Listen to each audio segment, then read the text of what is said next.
Discover the latest health tips, expert advice, and inspiring stories. This is the Health Channel Podcast. Your journey to better health starts now.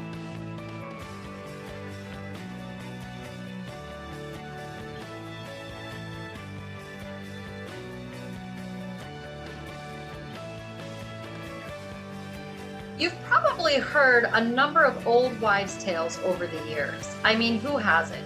And you might not even have realized that some of these were old wives' tales and maybe not actually true.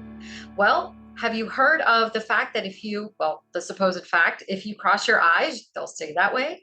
Or that sucking your thumb will cause you to have buck teeth? Or that cracking your knuckles can cause arthritis? These are mostly superstitions and old wives' tales and urban legends that have been passed down through generations based on who knows what. Well, today we're going to talk about some of these and debunk these myths and answer your healthcare questions here on Ask the Doc. Welcome to Ask the Doc, the show where we encourage our viewers, you, to send in your healthcare related questions and we go over them. My name is Dr. Kamaljit Kaur and I am a primary care physician here in Coral Springs, Florida. So let's get to it. Today's first question comes from Owen and he just reached out to us through our Facebook page.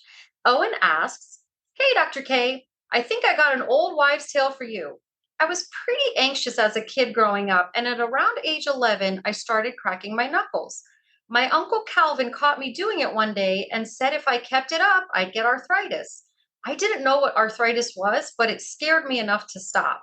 It doesn't cause arthritis, right?" Well, Owen, I think you and your knuckles are going to be okay. I've never cracked my knuckles. I find it to be a little, it's not for me, but my husband does it and he does it a lot sometimes and it can be annoying. So it's actually true to ask your friends and family what they think about your knuckle cracking. And if they get annoyed, maybe you want to stop. But physiologically, anatomically, medically, it does not cause harm. Just like Dr. Kaur was explaining, it is basically like bubble wrap in your joints. And I know how some of us really enjoy popping those bubbles on bubble wrap, but it doesn't really do any damage. Now, that being said, if you do it too often, or say you're going to crack your knuckles and you exert too much force on that joint, that process can actually damage the joint and the tendons that are involved. So while it's not really dangerous, you want to make sure that you're not doing it too much and that when you do it, you're not exerting too much force or pressure on that particular joint. So all right, let's get to the next question. And this one comes to us from Kate, who reached out to us from our YouTube page. All right. And, today's about old wives' tale, and it's fun debunking those myths, but we do have some questions like this one from Kate that really isn't an old wives' tale, but it's very important to discuss. So let's get to it. Kate asks, "Hi, Dr. Kaur. I'm at wit's end, and I'm hoping you can help me. I'm a 64-year-old woman with extremely high blood pressure who's tried every medication known to man, but they don't seem to work and actually make me feel worse. Doctor, what can I do?"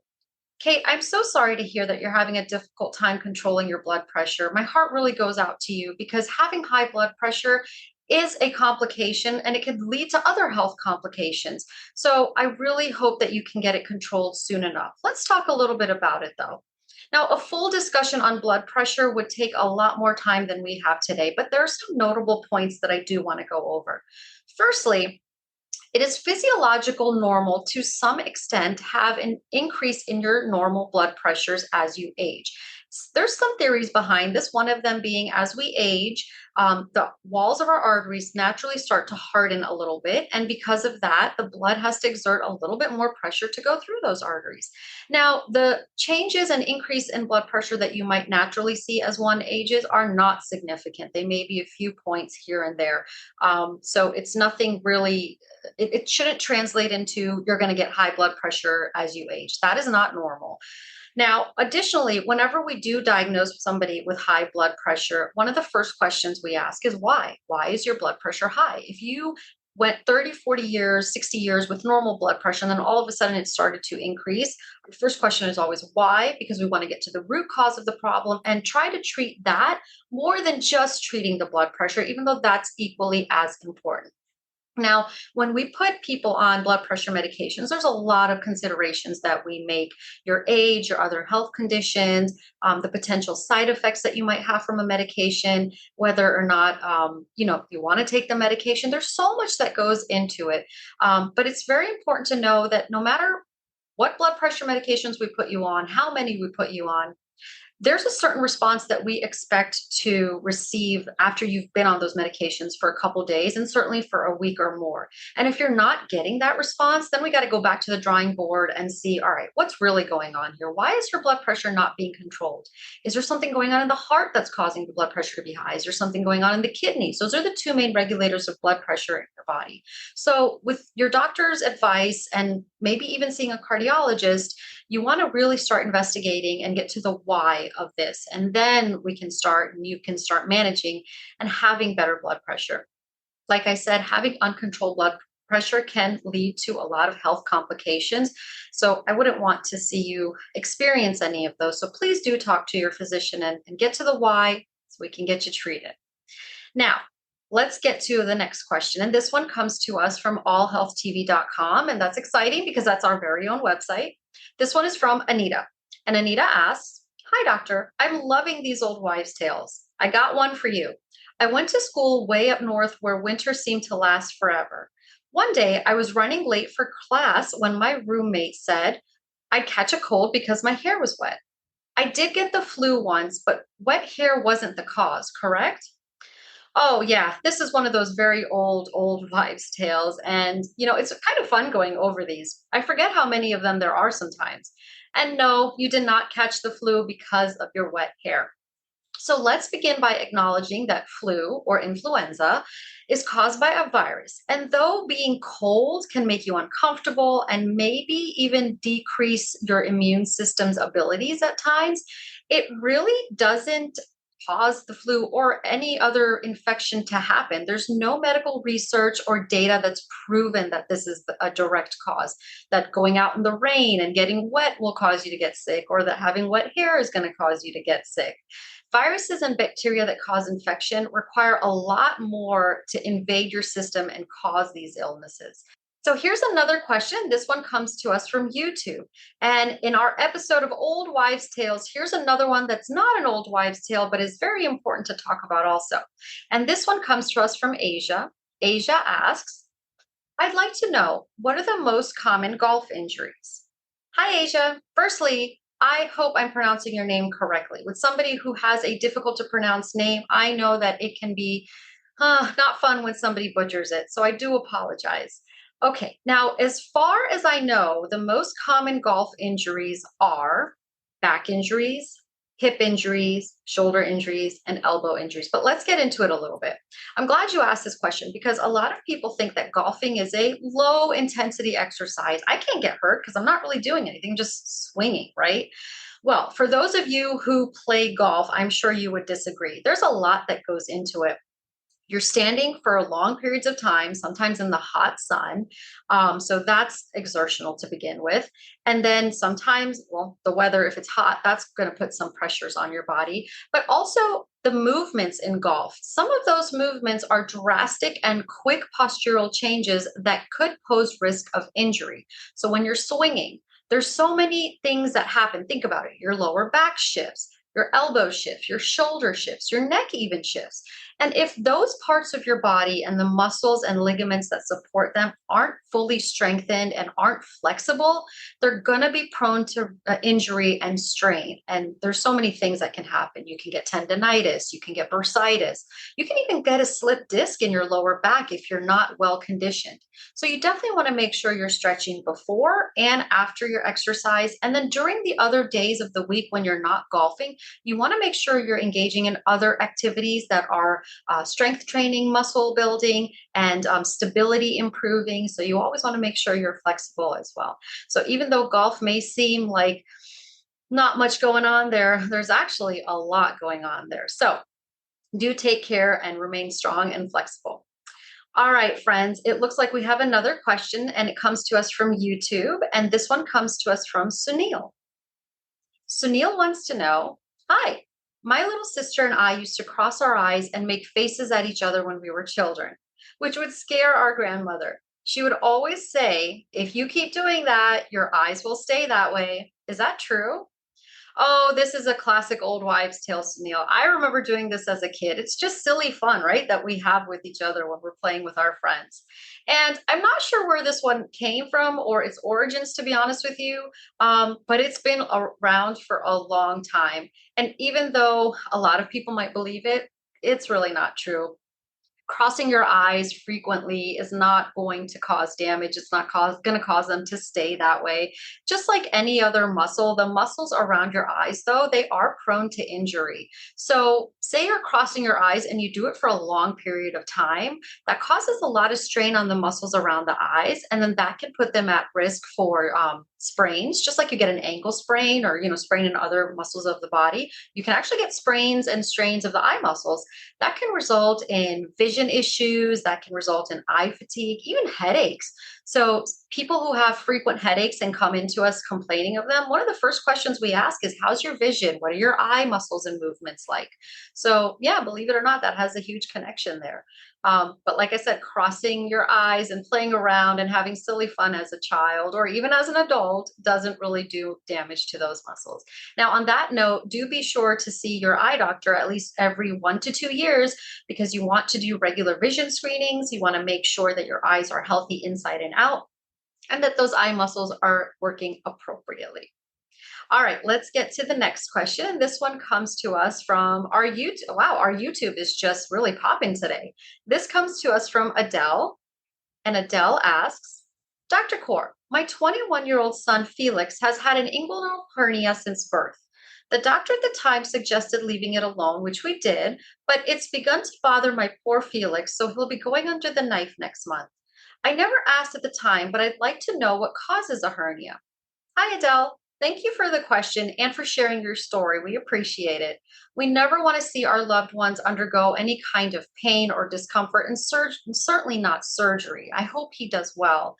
Now, did you know that more than 1 million abdominal hernia repairs are performed each year? And inguinal hernias make up about 770,000 of those? Yeah. So let's get a little bit back into hernias and what they are. Hernias are basically when the contents of your abdomen, let's say abdomen for this instance, the contents, say the organs or parts of the organs, the intestines most commonly, start to bulge through the abdominal wall. So, for lack of words, let's try with a description. If this is part of your abdomen and this is your abdominal wall, for whatever reason, sometimes the abdominal wall starts to weaken. And when it weakens, it can separate. And when it separates, that's when the contents will start to push through. You'll see it as a bulge or a protrusion. Sometimes you can even push it back in. I know that sounds a little, but you can. Now, it doesn't mean that there's anything significant going on at the moment, but it does mean that there's some changes happening that cause the contents of your abdomen to essentially spill out. Now, it's not something that we see all the time in people, but when we do see it, there's two main questions. One, why did it happen? And two, is it an emergent situation? Now, there's many reasons that hernias can happen. As we age, it could be that the abdominal walls are weakened, so they start to separate. It could be that at some point we exerted a lot of intra-abdominal pressure, and that pressure caused the separation to happen. And if we're born with them, it could mean that at some point during the development as a fetus, as a baby, the structures that normally make up that portion of the abdominal wall or the groin didn't fully develop. And because of that, it left essentially a weak spot in the abdominal wall. And that's when the organs do push through for one reason or another. Now, I'm so glad that he's getting this repaired because it can turn into an emergent situation. Sometimes those contents, when they go through the abdominal wall, they become strangulated. For instance, if it's the intestine, it can become twisted. And if it becomes twisted, that can actually be a life-threatening emergency. So you really want to make sure that it's being taken care of.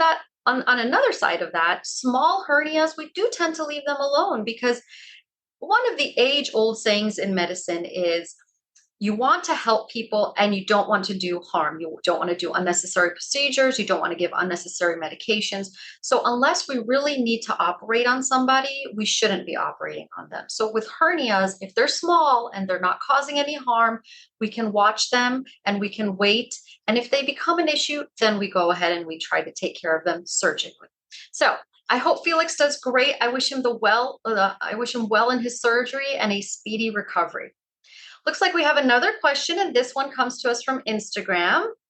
And this is from Maurice. And Maurice asks, Dr. Kaur, my Nana used to always say an apple a day keeps the doctor away. So we kids bought into it and ate apples both breakfast and lunch. And I'm embarrassed to say that I still do.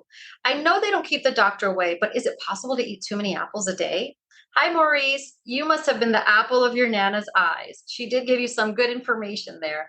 Now, while eating an apple a day may keep the doctor away for some reason, there are instances when you can eat too many apples, just like everything. You want to do it in moderation, right?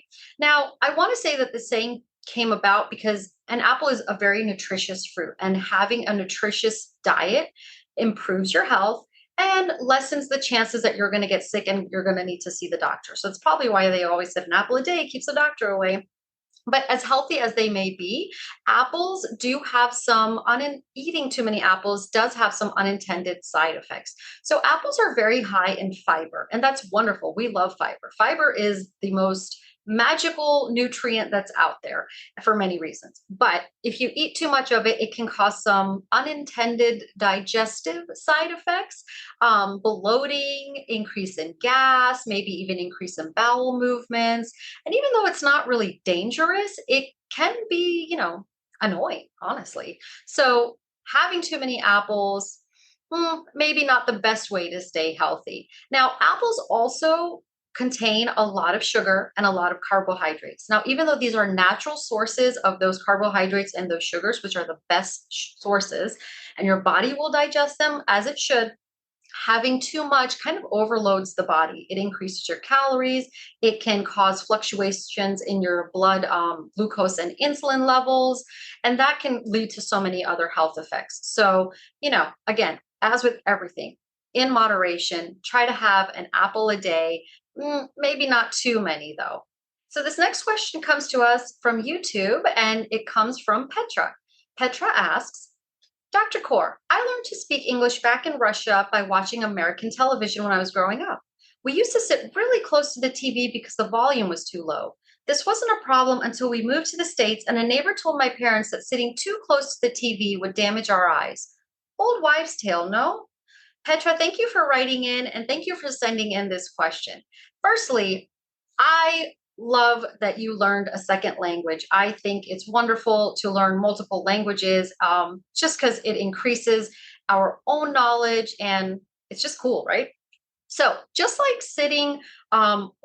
just like crossing your eyes a lot, sitting too close to the TV directly does not damage the eyes, but it does put a lot of strain on the eyes. And like I said earlier, putting a lot of strain on the eyes and the muscles around the eyes can cause vision issues, eye fatigue, and then those headaches that we talked about. So it's not something that you want to do regularly. Now, we do recommend that you watch TV or computer screens or your phone screen at a comfortable distance or at an appropriate distance. And what's an appropriate distance? Well, if you look at TVs, there's different measurements for the size of the TV, depending on the size of the TV. But if you're talking about your normal TV screens or computer screens or phone screens, then you really just want to at least be at arm's length and at a comfortable distance where you're not straining. If you find yourself starting to squint or strain your eyes, that's when you know it's a little too close and I want to back it up a little bit. And remember, if you're somebody who needs to wear reading glasses and you're not wearing them, that can also put a lot of strain on your eyes. So you want to make sure that you're doing that and doing it appropriately. So be sure to watch at a safe distance and wear your reading glasses if you've been prescribed them. All right, we've got back-to-back YouTube questions, and this one is from Amelia. And Amelia asks, hello, Dr. Kaur. I got an old wives' tale for you that I know is an old wives' tale, but I still follow this rule with my kids. You need to wait an hour after eating before swimming to avoid cramps. Overkill, right? Hi, Amelia. Thank you for sharing your question with us. Okay, So the short answer is no, you don't need to wait an hour after eating in order to go swimming. The theory used to be that after you eat, your body turns into digestive mode, right? So all your energy and your blood flows to the digestive system so that it can complete its mechanisms and digest your food and get all your nutrients out of the food that you're supposed to. So the theory was that because that's happening, you don't want to engage in another vigorous physical activity because you might get tired, you might not have the right endurance to do the other activity that you want to do, especially swimming. But you know what? There's really no medical evidence that suggests that you need to wait an hour, 30 minutes, or what have you after eating.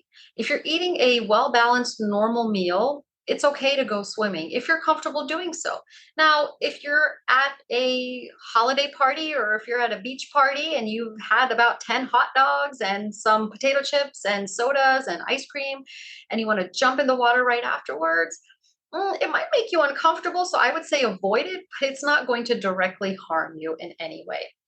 All right, I think we have time for one more question, and let's see here. We have one that comes from Dirk, and Dirk writes to us from Facebook asking, Doctor, can you sweat out toxins through exercise? Or is this a misinterpretation of how detoxification works? Well, the two main organs that are involved in removing toxins from our body, Dirk, are your liver and your kidney. And sweat, not so much. Eating a healthy, nutritious diet, drinking an adequate amount of water, and really avoiding processed foods, those are the best ways to remove toxins naturally from your system. I know there's all these supplements out there, and there's colon cleansers, liver detoxification, a whole bunch of stuff. Really, your body has its own mechanisms that work fantastically to do the things that it needs to do in order to detoxify yourself.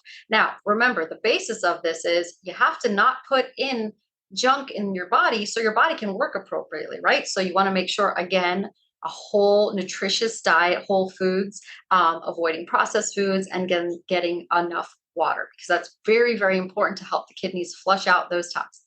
Now, let's do another question. I think we have time for Uma. And Uma asks, hey, doctor, is it true that a spoonful of honey and some lemon juice can help soothe a cough? So, sort of. And the reason I say sort of is because some studies have shown that honey is actually better than a lot of those over-the-counter remedies for soothing the throat tissues when they're irritated. Now, when those throat tissues get irritated, that's part of the mechanism that sets off those cough receptors. So if you're soothing those tissues, then in turn, you're also reducing the chances of the cough coming on. Now, there's more that goes into a cough when you're sick, but that certainly is one way that could help.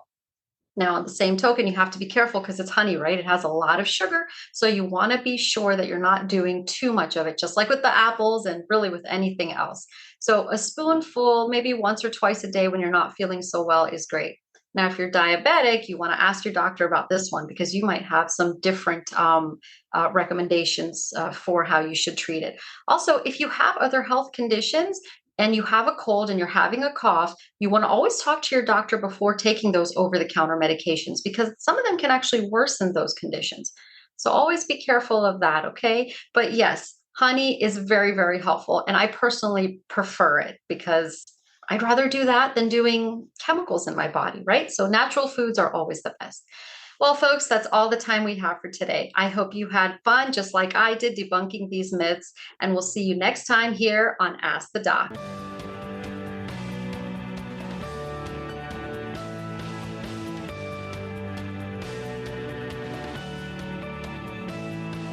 Thank you for listening to the Health Channel podcast.